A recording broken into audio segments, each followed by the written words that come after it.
आंनि बिबान एंगारनायनि मेइन रिजना नैबेसो टिकेटनि नङा इउपिपिएल राजखान्थि दोलोआ देबरगाव बियाब 10 नं देबरगाव बियाबाव लानाय जि नीति जि कौशल आं बे एक आरो क'क्राझार जिल्लायाव इउपिपिएल राजनीति दोलोआ जि नीति जि कौशल जि स्ट्रेटेजि बे 2 आरो ओभारअल जे जोंनि मानगोनां प्रमद बर' सारनि जि एजेन्डा मंगल ग्रहनि जि एजेन्डा लानानै जि खामानि मावनाय आं बेखौ साबजानो हानाय जायाखै। दा आं सानो जोंनि क'क्राझार ओनसोलनि मानसिफ्रा इसिबां मंगल ग्रहआव थांनो हानाय दिनैसिम मंगल ग्रहनि एजेन्डायाव खारफानो हानाय मोनसे माबा जायाखै। सादा सिदायैनो जोंनि क'क्राझारबासिया सोलियो। बाथ्राया सैथो। आङो गोलाव सम क'क्राझार जिल्ला इउपिपिएल राजनीति दोलोनि गायसनगिरि सासे गाहाय नेहाथारि हिसाबै बै समनिफ्राय मावबोनानै आङो क'क्राझार जिल्ला इउपिपिएल राजखान्थि दोलोनि लोगो आफादगिरि हिसाबैबो खामानि मावबोदों आरो बिनि अनगायैबो आङो पिसिडिआर मुङाव खेबसे आरो इउपिपिएल मुङै खेबसे राजनीतिक दोलोआ आंखौ एमब्रायै खावलायबाय थानायलाय आङो राजनीति दोलोनि जानानै हाग्रामा महिलारिजों 10 नं देबरगाव बियाबाव आङो जे बिसायख'थिनि जुजिनाय बे जुजिनायखौ आङो जुजिबोनो मोनदों। दा आङो माखासे आंनि बेक्तिगत एंगार हायै खारनाव आङो राजनीतिक बे रानिं मोनसे राजनीतिक दोलोनिफ्राय आं गावखौ एरायनानै थानो गोनां जादों। दा बेनिखायनो आङो दिनैहाय फर्मेलि आङो आंनि मा होनो बेखौ बिबान एंगारनाय रिजाइनेसन लेटारखौ आङो मिरु इउपिपिएल दोलोनि अफिसाव होनानै फैदों आरो आङो नोंथांमोनजोंबो बेखौ शेयार खालामनाय जादों। बिसायख'थिनि जितु बिजाथि लाइयाव नोंथाङा मुं फैनि दारै बे मुंखौ लानाय जादों नामा? मोजां कुइसन। दा समायाथ' दा नोङो बिसायख'थिनिनो मोनसे समाय। दा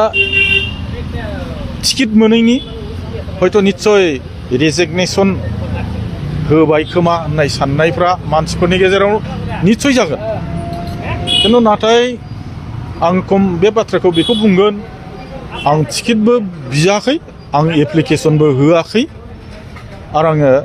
थांनाय बारावबो आङो खननै गेलेबाय खननैबो आं एप्लिकेसन होखायाखैबा आरो देग्लायबो होखायाखै आं। दा जायखिजादोला आंनि बिबान एंगारनायनि मेइन रिजना नैबेसो टिकेटनि नङा इउपिपिएल राजखान्थि दोलोआ देबरगाव बियाब 10 नं देबरगाव बियाबाव लानाय जि नीति जि कौशल आं बे एक आरो क'क्राझार जिल्लायाव इउपिपिएल राजनीति दोलोआ जि नीति जि कौशल जि स्ट्रेटेजि बे 2 आरो ओभारअल जे जोंनि मानगोनां प्रमद बर' सारनि जि एजेन्डा मंगल ग्रहनि जि एजेन्डा लानानै जि खामानि मावनाय आं बेखौ साबजानो हानाय जायाखै। दा आं सानो जोंनि क'क्राझार ओनसोलनि मानसिफ्रा इसिबां मंगल ग्रहआव थांनो हानाय दिनैसिम मंगल ग्रहनि एजेन्डायाव खारफानो हानाय मोनसे माबा जायाखै। सादा सिदायैनो जोंनि क'क्राझारबासिया सोलियो। दा जोंनि बे प्रमद बर' सारनि बे मंगल ग्रहनि एजेन्डायाव निस्सय जोंनि क'क्राझारबासिनि खामानि मावनाया हयथ'बा साबजानाय जानाय नङा नहयबा जोंनि रायजो राजाफ्रा बिथांजों खारफानो हानाय नङा। दा बेफोर गासै नीतिखौ आङो माबानो हायैनि थाखाय हेफाजाब बा सहयोग होनो हायैनि थाखाय आं बिबाननिफ्राय एंगारनाय जादों। आं बे बाथ्राखौ नोंथांमोननो फोरमायथिदों। बेजों लोगोसे मोनसे बाथ्राया बेबोदि बे फार्स्ट रिजन सेकेन्ड रिजना बेबो थांनाय 2024 मायथाइनि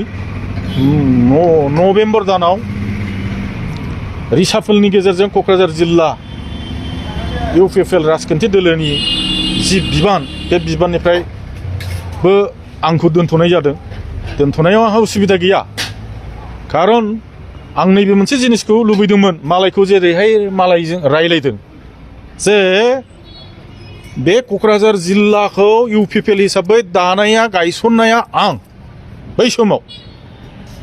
आरो खेबनै आङो राजनितिक दोलोनि जानानै आंनि नांगौनि थाखाय नङा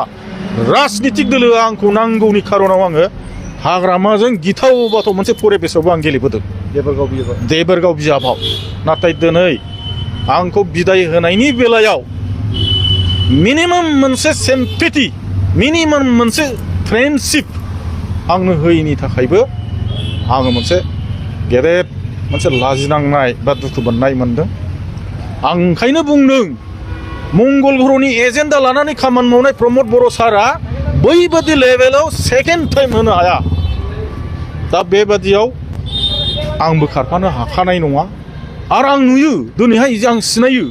क'क्राझारनि रायजो राजाफ्रा मंगल ग्रहनि एजेन्डासिम खामानि मावनो हानाय जाथ'वाखै होननानै आं सानो थारैनो नोंथाङा दोलोनि नियम निति आदर्शखौ मोजां मोनो निस्सय आङो दहाय एसे सिगाङाव बुंदों क'क्राझार जिल्ला हिसाबै इउपिपिएल दोलो राजनिति हान्जाया जि निति बाहायदों देबोरगाव 10 नं देबोरगाव बियाब हिसाबै इउपिपिएल राजनिति दोलोआ जे नितिया जि स्ट्रेटेजि बाहायदों ओभारअल ओमफ्राय प्रमद बर' सारनि मंगल ग्रहनि जि एजेन्डा जि निति जि आदर्श बेयाव आं गोरोबनो हाया माबादि निति बाहायदों नोंथाङा माबादि नितिखौ आं बेखौ फैबाय थानाय समाव बुंलांगोन खिन्थु दिनै आं बेखौनो बुंनानै दोनबाय बे नितिजों आं खारफानो हाया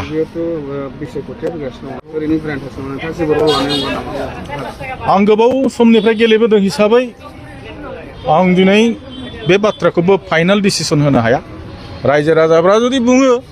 रायजो राजाफोरजों रायलायनांगौ मोनसे थाबावबाय मा बुङो रायजो राजाजों आं नैबे कयेक दिननि गेजेराव गिदिंनानै रायलायगोन बे रायलायनायनि उनाव आं डिसिसनखौ होगोन आरो